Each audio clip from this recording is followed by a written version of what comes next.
you think about lesson planning, and this is what I wanted to talk about now, this is how, that's a sort of typical lesson plan, isn't it?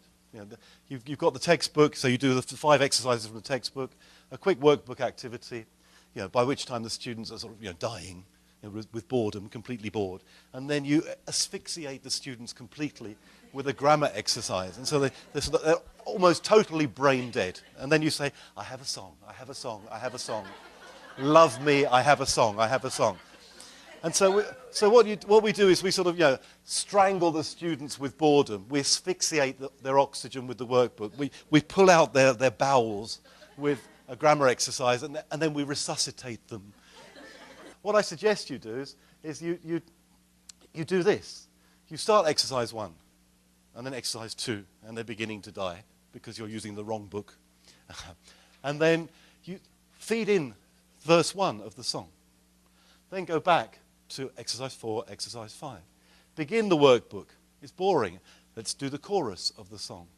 Go back and finish the workbook. Begin the grammar. It's horrible. Okay, let's do verse 2 of the song. So cut it in half. And then at the end you finish and you sing the song. So what you're doing is you're zigzagging. You're zigzagging. You're not hiding the best thing until the end, by which time they're brain dead anyway. Do you see what I'm saying? It's too tidy. What we're doing with teaching, teaching is too tidy. It's not really anywhere near learning. It's very linear. So I suggest you zigzag around. I'll give you another example here. The same lesson plan. What I suggest you do is, there's your lesson plan, and then just make a list of things you could do to make it more interesting. So whenever they get bored, I can ask them to change partners, they can change positions, they can stand up in the middle of an exercise. I've often done this if you've got 5 questions. When you reach question 4, stand up. Just so they get, and they stand up and they feel better. And they can see their progress rather than sit down until the end of the exercise. You can put so many little changes into exercises to help them through the less interesting parts of teaching. So what I suggest teachers do, that's your plan, and then plan a series of activities to make it more human. And then on the day, zigzag between the two. So, you know, bringing in, you've got a 25-minute phase there. If a 25-minute thing only looking at a book, it seems to me it's not very imaginative.